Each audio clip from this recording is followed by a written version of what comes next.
अस्सलाम वालेकुम। डॉक्टर अब्दुल अज़ीज़ मलिक, शोबा Urdu, GC university Faisalabad.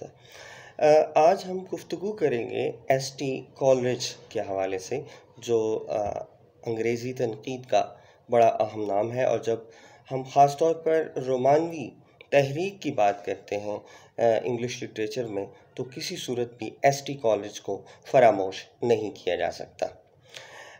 ST college ने तख़य्युल और वहमा और इसके अलावा कई बड़ी अहम इस्तिलाहात हैं तनक़ीद में, जिनको मुतारिफ़ करवाया है। आज हम उनकी ज़िंदगी के बारे में और उनकी तख्लीक़ात के तारुफ़ के हवाले से गुफ्तगू करेंगे, और उनकी जो तसव्वुरात हैं, ख़ास तौर पर तनक़ीदी तसव्वुरात, उन पर किसी अलग नशिस्त में गुफ्तगू करेंगे। एसटी कॉलेज जो थे वो 1772 में डेवनशायर में पैदा हुए, और उनके वालिद जो थे वो एक स्कूल में मास्टर थे, और अपने इल्म की बुनियाद पर और अपनी ख़ास और तबीयत की नफासत की बुनियाद पर उन्हें पजीराई हासिल थी, और इल्मी और अदबी हलकों में अच्छी शोहरत के हामिल थे। एसटी कॉलेज के साथ जो मसला दरपेश हुआ वो ये था कि इब्तदाई उम्र में ही उनके वालिद वफ़ात पा गए, और उस वक्त उनकी उम्र कोई लगभग 8 या 9 साल रही होगी। वालिद की वफ़ात के बाद मुश्किल हालात का उन्हें सामना करना पड़ा, और उन्हें क्राइस्ट हॉस्पिटल के चैरिटी स्कूल में दाखिल करवा दिया गया। इब्तदाई तालीम उन्होंने वहाँ से हासिल की, और फिर उसके बाद जीसस कॉलेज कैम्ब्रिज में दाखिला ले लिया। वहाँ उन्होंने दिल लगाकर तालीम हासिल की, बहुत सारी कुतुब का मुताला किया, और एसटी कॉलेज के पास एक ख़ास मलका था कि वो गुफ्तगू में दलाइल देने के माहिर थे। इसी वजह से वो अदबी बहसों में जब हिस्सा लेते तो ख़ासी पजीराई हासिल कर लेते थे। 1792-93 से लेकर 94 तक उन्होंने अपने कॉलेज में ख़ासी शोहरत हासिल कर ली, और इल्मी और अदबी हलकों में जाने और पहचाने जाने लगे। इसी दौरान उनकी मुलाकात रॉबर्ट साउथी से हो गई। रॉबर्ट साउथी के साथ उनकी महफ़िलें जमने लगी, और उन्होंने अदब के हवाले से और शायरी के हवाले से बहुत सारी चीज़ें उनसे सीखी।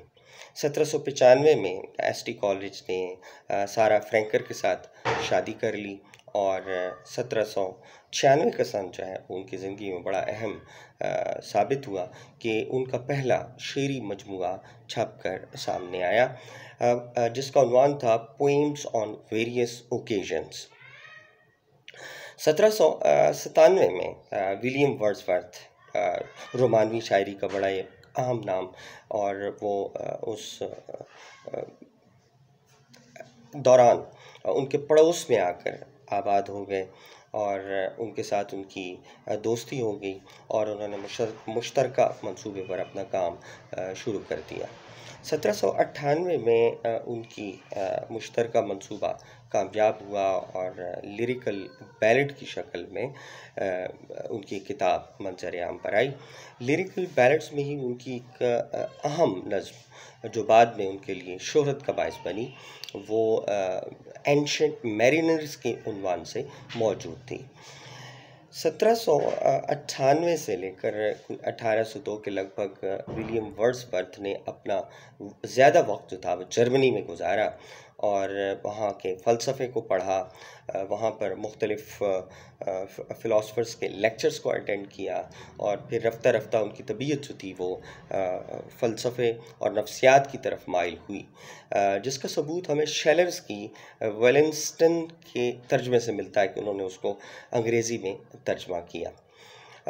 1802 के लगभग वो अफ़ीम के आदी हो गए, जिससे उनकी तबीयत ख़राब रहने लगी। जो डॉक्टर्स थे उन्होंने उनको मशवरा दिया कि आप किसी सेहत अफ़ज़ा मकाम पर चले जाएं। एसटी कॉलेज 1804 के लगभग माल्टा के जज़ीरे पर मुंतकिल हो गए, वहाँ ख़ासा वक्त गुजारा, लेकिन उसके बावजूद उनकी तबीयत ठीक नहीं हो पाई। वो वापस इंग्लैंड आ गए, और 1809 में उन्होंने एक नया रिसाला जारी किया। इससे पहले 1896 में द वॉचमैन के नाम से उन्होंने एक रिसाला जारी किया था, जो ज़्यादा अरसा नहीं चल सका। 1809 में फ्रेंड्स के नाम से उन्होंने एक और रिसाला जारी किया, लेकिन ये रिसाला भी ज़्यादा अरसा नहीं चला और बंद हो गया। इस दौरान उन्हें शेक्सपियर पढ़ने का मौका मिला और शेक्सपियर के वो बहुत कायल हुए। ख़ास तौर पर हैमलेट के किरदार ने उनको बहुत ज़्यादा मुतासर किया।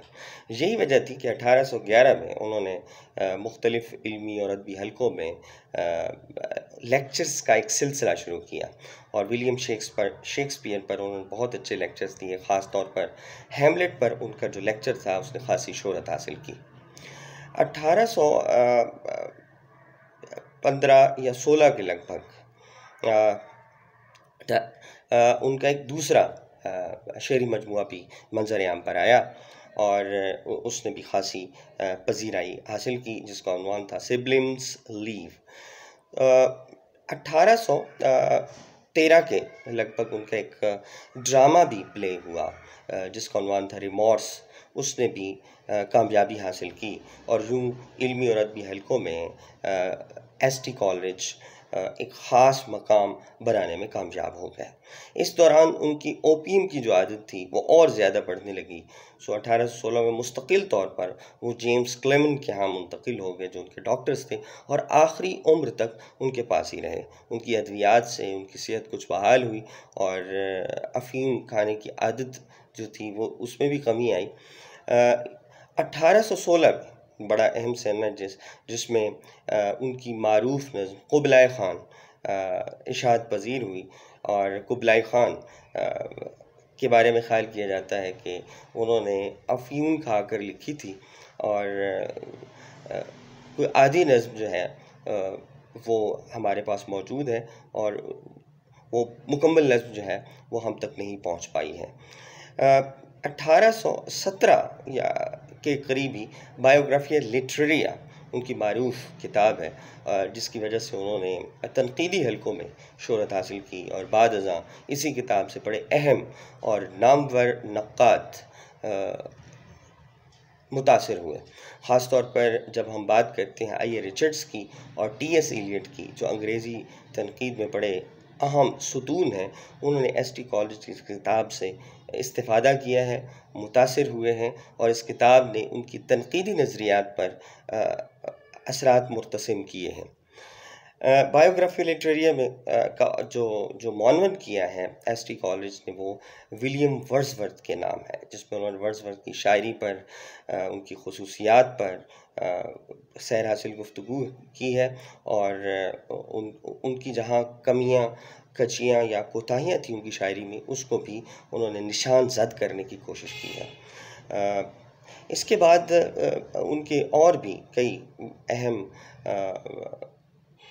काम सामने आते रहे हैं, लेकिन 1830 में उनका एक बड़ा अहम मज़मून एन ऐसे ऑन चर्च एंड स्टेट के उन्वान से शाया हुआ। 1834 के लगभग उन्होंने वफ़ात पाई और उनका बहुत सारा काम अभी बाकी था जो इशाअत के मरहले से नहीं गुज़रा था। इस अहम काम को उनकी भतीजी और उनकी बेटी और भतीजे ने सरअंजाम दिया और उनकी वफ़ात के बाद कई उनके शेरी और तनकीदी मजमूए इशाअत के मरहले से गुज़ारे। एसटी कॉलेज ने जो तनकीद ख़ास तौर पर रोमानवी तनकीद है उसमें बड़ा अहम कारनामा सरअंजाम दिया है और उनकी इससे पहले जो तनकीदी इस्तिलाहात इस्तेमाल हो रही थी उनको नए मानी से आशना किया है। ख़ास तौर पर उनका तख़य्युल का जो नज़रिया है और तख़य्युल और वहमे में वो जिस तरह से फ़र्क करते हैं और उसे शायरी के लिए ज़रूरी ख़याल करते हैं, वो उससे पहले इस तरह से तनकीदी हलकों में मौजूद नहीं था। इसके अलावा उन्होंने ज़ुबान जो शायरी में इस्तेमाल होती है उस पर ख़ास तौर पर तवज्जो सर्फ़ की। उनके ख़्याल में जो ज़ुबान शहरों के अंदर इस्तेमाल होती है वो साफ़ और शुस्ता और खालिस नहीं होती। जो देहाती ज़ुबान है वो खालिस ज़ुबान होती है और वही असल ज़ुबान है, उसी को शायरी में इस्तेमाल किया जाना चाहिए। इसके अलावा नज़्म के तासुर के लिए उस नज़्म की वहदत पर जो उन्होंने ज़ोर सर्फ किया, इसके अलावा शायरी की माहियत पर भी उनकी गुफ्तगू का सिलसिला मौजूद है कि जिस पर हम किसी और वक्त गुफ्तगू करेंगे। फ़िलहाल इतना ही काफ़ी है। बहुत शुक्रिया।